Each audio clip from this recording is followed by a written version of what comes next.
बंगाल का मिट्टी, देश का जो इंडिपेंडेंस मूवमेंट हुआ था उसमें दिशा दिखाया था ये बंगाल रुकेगा नहीं, ये बंगाल झुकेगा नहीं।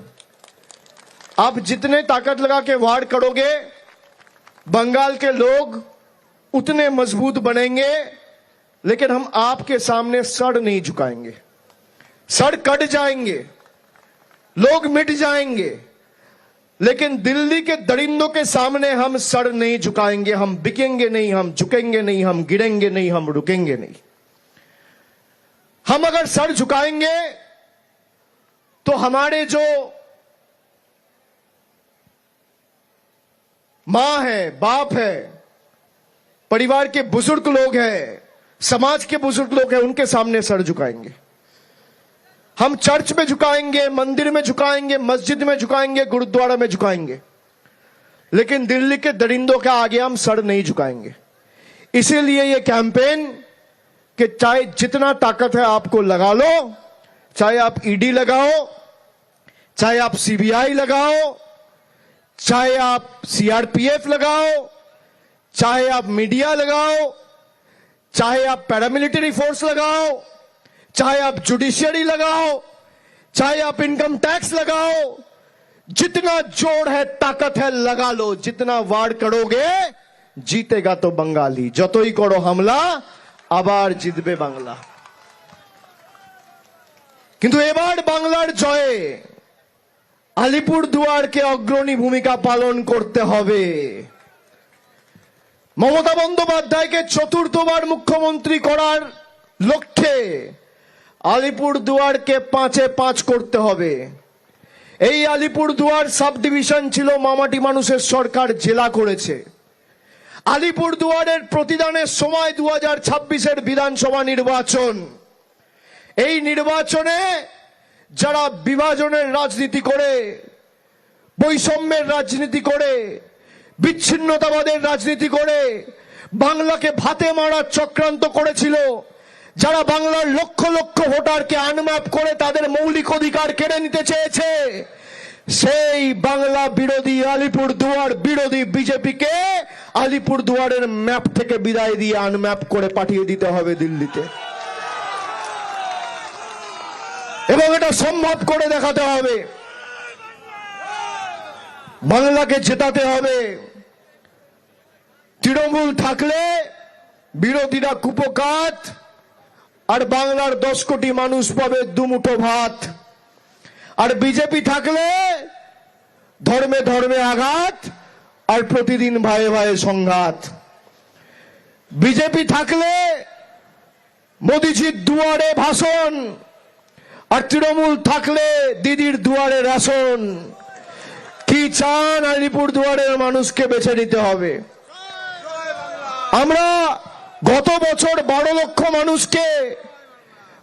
লক্ষ মানুষকে আবাসের টাকা তুলে দিয়েছি। 12 লক্ষ প্রকৃত প্রাপক, যাদের 2019-20 সালে আবাস প্লাসে নাম ছিল।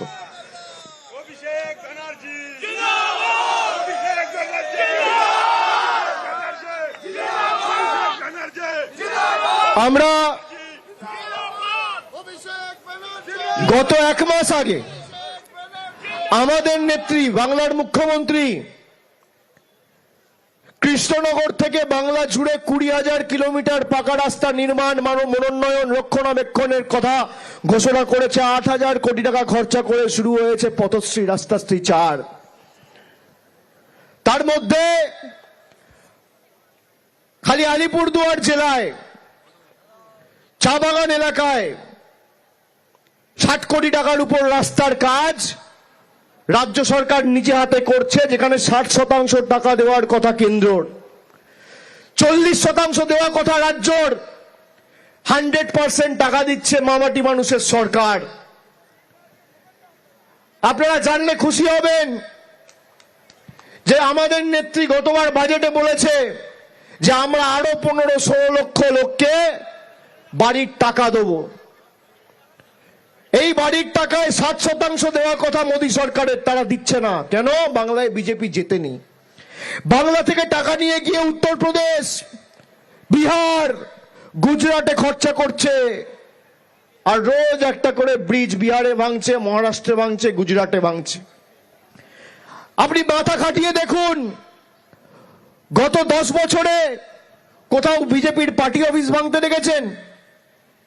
কোথাও বিজেপির অফিসের একটা বিল্ডিং ভেঙে পড়তে দেখেছেন? দেখেননি। কিন্তু ব্রিজ ভাঙছে, রাস্তা ভাঙছে, বিমান দুর্ঘটনা হচ্ছে, রেল দুর্ঘটনা হচ্ছে, শয়ে শয়ে মানুষ মারা যাচ্ছে, কিন্তু বিজেপির কোনো হেলদোল নেই। তার কারণ এদের কিচ্ছু যায় আসে না, এদের কাছে মানুষের প্রাণের কোনো মূল্য নেই। আমরা জিতি হারি আলিপুরদুয়ারে, প্রত্যেকটা প্রাণ আমাদের কাছে মণিমুক্তর মতো। আলিপুরদুয়ারকে এবার কথা দিতে হবে, যদিও আমি ধন্যবাদ জানাই, তার কারণ চা বাগান এলাকায় যে 400-450 বুথ রয়েছে, 50%-এর উপর তৃণমূল কংগ্রেস এবার জিতেছে। আমি আপনাদের কৃতজ্ঞতা জানাই, ধন্যবাদ জানাই, অভিনন্দন জানাই, আমার প্রণাম জানাই। কিন্তু 50%টা এবার 100% করতে হবে। 450-এর উপর যে বুথ রয়েছে, প্রত্যেকটা বুথ থেকে তৃণমূল কংগ্রেসকে জেতাতে হবে। তবেই বিজেপিকে শিক্ষা দিতে পারবেন, তবেই এরা শিক্ষা পাবে। একটা বুথ ছাড়লে চলবে না, তবেই এরা বুঝতে পারবে যে বাংলার মানুষের যদি টাকা বন্ধ করি, বাংলার মানুষ যদি গর্জে ওঠে, তাহলে আমাদের বিপদ রয়েছে। আপনি যদি প্রতিঘাত না করেন, তাহলে আগামী দিন, এখন আপনার ভোটাধিকার কাটছে, কালকে আপনি বাড়ি থেকে যাতে বেরোতে না পারেন, তার ব্যবস্থা বিজেপি করবে। এরা এই লক্ষ্মীর ভান্ডার বন্ধ করতে চেয়েছিল কুচবিহারে। দীপা চক্রবর্তী বলে এদের একজন ভাইস প্রেসিডেন্ট 2024-এর নির্বাচনের প্রাক্কালে ভাষণ দিয়ে বলেছিল লক্ষ্মীর ভান্ডার বিজেপি এলে বন্ধ করে দেবে। আজও বিজেপি তার বিরুদ্ধে কোনো ব্যবস্থা নেয়নি। আপনি দেখুন, বিহারের নির্বাচন হয়েছে, 1.5 মাস আগে রেজাল্ট বেরিয়েছে, বলেছিল বিজেপি সরকার এলে সবাইকে 2 লক্ষ টাকা করে লোন দেওয়া হবে, মহিলাদের 10,000 টাকা দিয়েছে, নির্বাচন শেষ, টাটা বাই বাই। মহারাষ্ট্রে বলেছিল লক্ষ্মীর ভান্ডার সবাইকে দেবে, খালি ভেরিফিকেশনের নাম করে নির্বাচনের ফল ঘোষণা হয়েছে, বিজেপি জিতেছে, আর ভেরিফিকেশনের নাম করে 70 লক্ষ মহিলাকে তালিকা থেকে বাদ দিয়ে দিয়েছে, তারা টাকা পায় না। আর আমাদের সরকার নো কোয়েশ্চেন আস্কড, কোন এলিজিবিলিটি ক্রাইটেরিয়া ছাড়া বাংলার প্রতিটি মায়েদের, প্রতিটি বোনেদের লক্ষ্মীর ভান্ডারের টাকা দিচ্ছে। 2,32,00,000 মায়েদের বোনেদের টাকা দিচ্ছে সরাসরি ডাইরেক্ট ব্যাংক ট্রান্সফারের মাধ্যমে। আমি আজকে এসছি শুধুমাত্র আপনাদের সাথে একতরফা ভাবে আমি বলে চলে যাব তা নয়। আমি আমার কথা বললাম,